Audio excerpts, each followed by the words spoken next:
Puji Tuhan, selamat pagi, salam sejahtera di dalam kasih Tuhan kita Yesus Kristus. Bertemu kembali dengan saya dalam sapaan pagi yang menyegarkan jiwa. Saya harap ini benar-benar boleh menyegarkan jiwa saudara. Puji Tuhan, mari kita baca di pagi hari ini, hari Jumat 21 Agustus 2020. Kita membaca di dalam 2 Timotius pasal 4, 2 Timotius pasal 4, satu perikop ayat 1 sampai ayat yang ke-8 ya. Judul perikopnya adalah penuhilah panggilan pelayanan. Di hadapan Allah dan Kristus Yesus yang akan menghakimi orang yang hidup dan yang mati, aku berpesan dengan sungguh-sungguh kepadamu demi pernyataannya dan demi kerajaannya. Beritakanlah firman, siap sedialah baik atau tidak baik waktunya.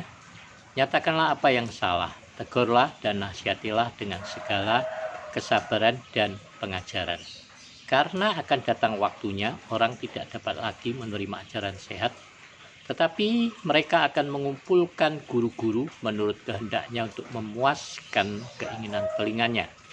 Mereka akan memalingkan telinganya dari kebenaran dan membukanya bagi dongeng.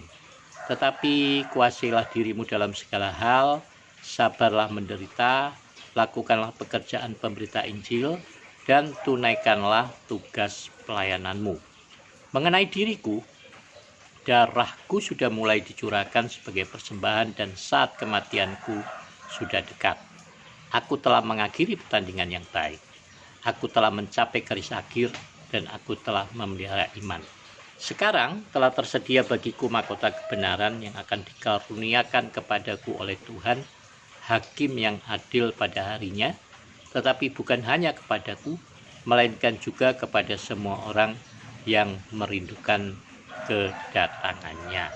Puji Tuhan. Kalau di ucapan papan duka cita ya, selalu dituliskan di sana pengharapan daripada ya yang memberikan pesan turut berduka cita ini, pengharapan dari ayat-ayat firman Tuhan bahwa yang sudah meninggal itu sudah mengakhiri garis pertandingan dengan baik. Ya, tentu semua orang berharap bisa mengakhiri garis pertandingan atau finish itu dengan baik, ya. Nah, tapi kita nggak benar-benar tahu apa yang sudah dikerjakan oleh orang yang meninggal itu. Tapi yang pasti kita tahu hari ini selagi kita masih hidup, kita tahu apa yang masing-masing kita kerjakan. Ya. Jadi mari kita mengkoreksi diri kita masing-masing, ya, nggak perlu koreksi orang lain, tapi koreksi diri masing-masing. Apakah kita saat ini sedang mengerjakan kehendak Tuhan di dalam kehidupan kita pribadi lepas pribadi, ya. Puji Tuhan. Seperti yang selalu saya katakan, ya, orang itu kalau mau bertumbuh di dalam kedewasaan, orang mau menikmati terus pertumbuhan rohani dengan baik, itu hanya satu jalan. Saat dia memberikan hidupnya untuk melayani, saat dia memberikan hidupnya untuk berbagi, saat dia memberikan hidupnya untuk memberi, saat dia memberikan hidupnya ya untuk melakukan apa yang Tuhan kehendaki. Tidak ada jalan lain untuk bertumbuh dewasa. Ada orang berpikir bahwa cukup dengan membaca firman Tuhan. Tidak. Ya. Membaca terus-menerus firman Tuhan, bahkan ada yang menyombongkan diri dengan menghafal ratusan ayat firman Tuhan, tidak menjamin pertumbuhan rohani saudara. Tapi perlu untuk kita membaca, mendengarkan firman Tuhan. Tetapi yang lebih penting dan akan disebut berbahagia adalah orang yang melakukan firman Tuhan. Makanya saya kemarin katakan, ya tidak perlu berdebat. Buat saya, hentikan perdebatan itu. Tapi mari kita berlomba-lomba untuk mengerjakan kebaikan, kebenaran, dan keadilan seturut dengan kehendak hati Tuhan. Saya percaya saat kita mengerjakannya dan berupaya untuk menjadikan diri kita teladan, untuk berbuat baik, teladan untuk mengerjakan kehendak Tuhan, maka saudara akan melihat bagaimana orang-orang meneladani saudara. Saya dulu kuat berdoa ya. Kuat berdoa dalam arti saya berjam-jam berdoa. Berjam-jam membaca firman Tuhan. Tapi saya ingat hari-hari itu bukan membuat saya menjadi pribadi yang lebih baik. Saya menjadi pribadi yang lebih sombong.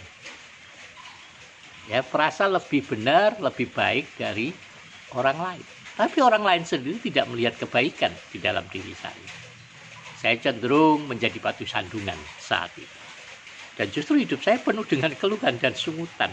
Ya, saya terus mengeluh kepada Tuhan tentang semua kekurangan di dalam hidup saya. Dan saya herannya, saya pikir saya melayani. Bahkan orang-orang suka memuji saya karena saya sering meninggalkan keluarga untuk melayani di daerah-daerah pedalaman, di daerah-daerah yang saat itu orang tidak pikirkan untuk pergi melayani. Saya salah satu dari sekian anak muda yang berani memberikan diri untuk terjun ke daerah-daerah pedalaman yang belum terjangkau saat itu. Ya.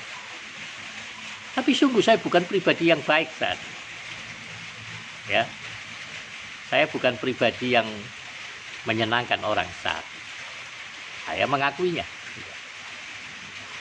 Sampai pada satu titik saya baru benar-benar menyadari bahwa hidup saya, pelayanan saya itu semata-mata oleh karena kasih karunia Tuhan. Tidak ada hal yang baik dari diri saya. Ya, hanya Tuhan yang baik. Dan saat saya memberikan tempat untuk Tuhan mengerjakan kebaikannya dalam hidup saya berubah dari hari ke hari menjadi pribadi yang lebih baik.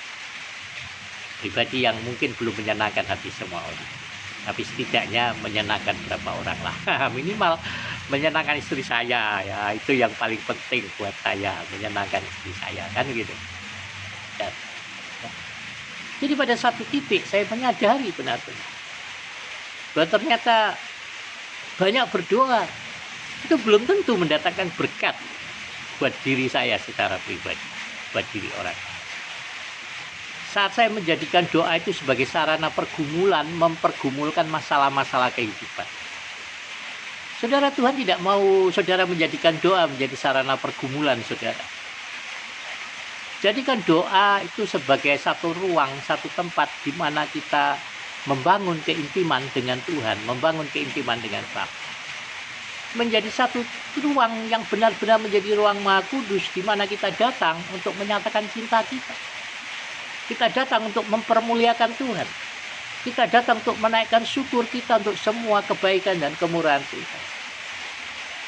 Bukan tempat untuk melemparkan unek-unek kita, masalah kita, bahkan kita menggosip di dalam doa kita. Bukan. Nah, itu doa-doa yang percayalah tidak akan menyenangkan hati Tuhan.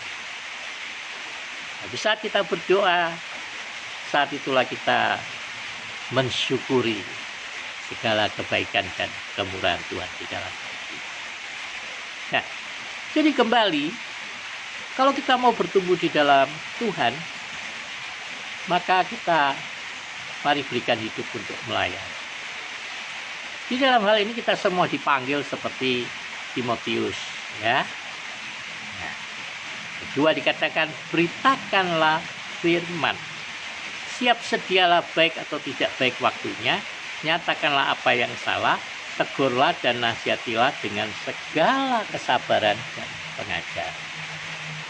Untuk memahami firman, kita harus belajar memberitakan firman. Ya. Nggak perlu ditafsirkan macam-macam. Tapi mari kerjakan apa yang dikehendaki oleh firman Tuhan. Jadi saya katakan beberapa hari lalu, kita bisa memberitakan firman melalui media sosial. Paling tidak, berikan saja ayat-ayat firman Tuhan. Tuliskan apa yang tertulis dalam firman Tuhan yang berbicara tentang kebaikan bagi semua orang. Tidak perlu menuliskan alamat ayat, tapi tuliskan firman yang membangun orang lain. yang mengajar orang lain. Gak usah tulis yang nyinyirin orang lain, saudara. Gak usah menulis apa yang untuk membuli orang lain. Tapi tuliskan apa yang menurut saudara dari firman Tuhan yang akan bisa membangun iman orang lain. Dengan menuliskan saja firman Tuhan seperti itu, saudara juga bisa merangkai dengan kata-kata saudara, kan?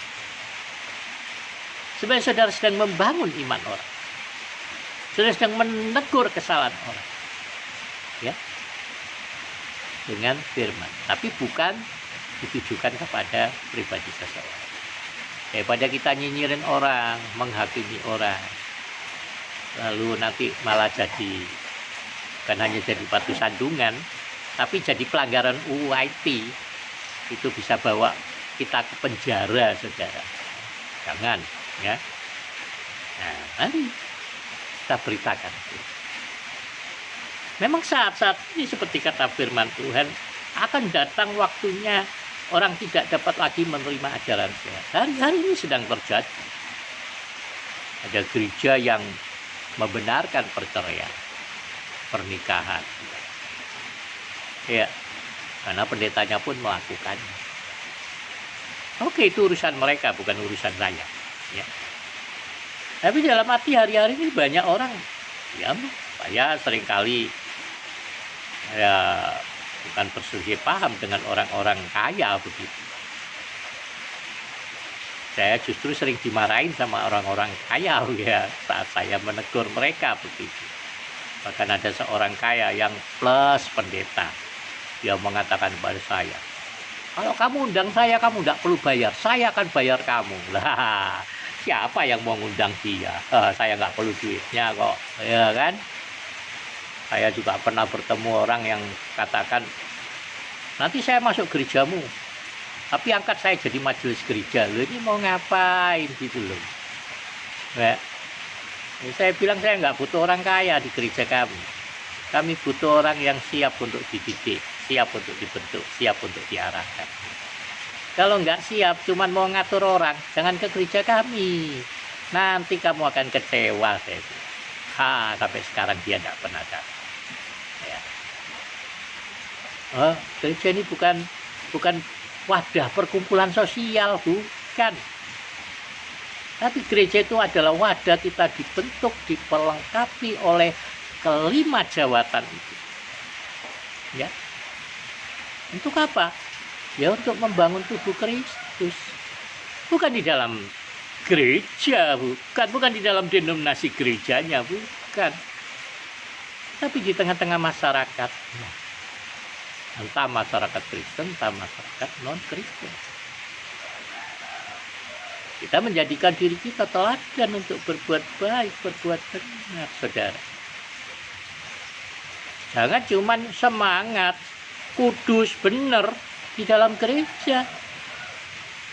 Kita seringkali menyeret kekudusan itu di dalam ruang tertutup, kebenaran kita di dalam ruang tertutup, kasih kita di dalam ruang tertutup. Salah. Saya ingat berapa belas tahun yang lalu, seorang hamba Tuhan menulis gereja tanpa tembok. Tapi sekarang yang menulis saya lihat dia masuk dalam ruang tertutup. Nah, ya betul itu gereja tanpa tembok. Tapi kita masuk dalam ruang tertutup untuk memperlengkapi diri kita, untuk melayani di ruang terbuka, saudara. Jangan sebaliknya. Kita memperlengkapi dalam ruang terbuka untuk melayani di dalam ruang tertutup. Itu era perjanjian lama. Tapi sekarang di dalam kasih karunia dari Tuhan kita Yesus Kristus yang sudah mati di kayu salib, kita melayani di ruang terbuka. Yesus pagi-pagi benar berdoa, bersekutu dengan Bapanya di dalam ruang tertutup. Tapi setelah itu dia melangkah keluar dan sepanjang hari Yesus melayani di ruang terbuka. Nah, demikian juga dengan hidup kita, saudara.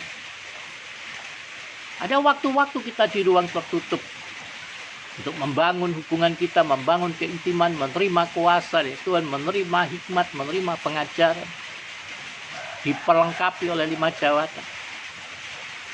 Tapi setelah itu yang paling penting. Saat engkau kembali ke tengah keluarga, saat engkau kembali ke tengah masyarakat. Nah, apa yang kau kerjakan? Ya, saya selalu bilang sama jemaat, jangan cuma datang untuk manasi bangku gereja, tapi datanglah dengan hati terbuka untuk menerima semua apa yang Tuhan mau beri. Dan bawa itu kembali ke tengah keluarga, bawa itu kembali ke tengah masyarakat. Itulah yang Tuhan ingin. Dan saudara melakukannya, saat saudara membawa firman itu ke ruang terbuka, firman itu akan benar-benar menjadi daging di dalam diri saudara. Dan percayalah, orang akan melihat kemuliaan Bapa di dalam diri saudara. Orang akan melihat kemuliaan Tuhan dalam diri saudara. Jadi mari kita mengerjakan kehendak Tuhan. Kuasailah dirimu dalam segala hal.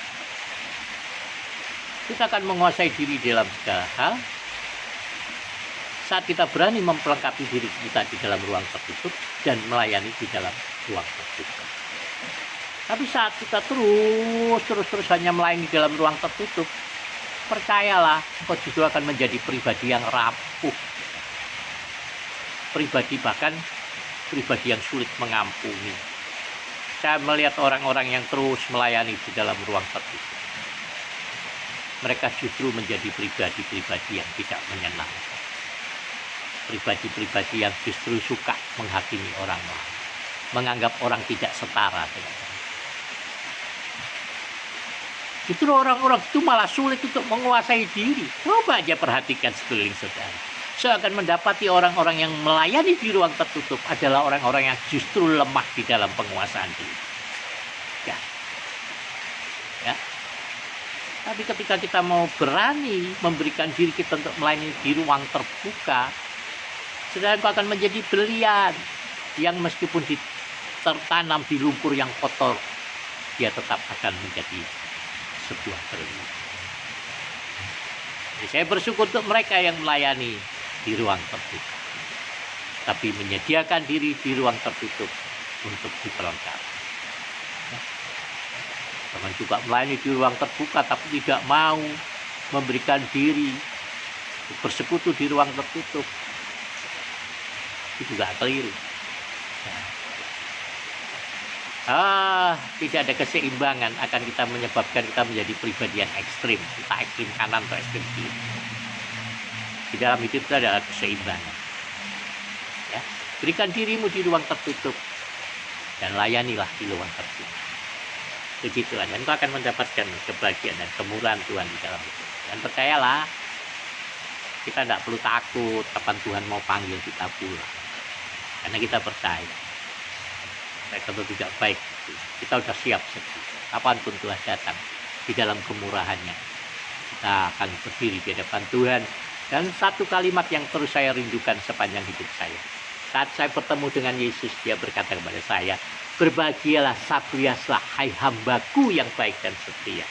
Mari masuk turut serta dalam kebahagiaan Tuhan. Itulah yang selalu saya rindukan.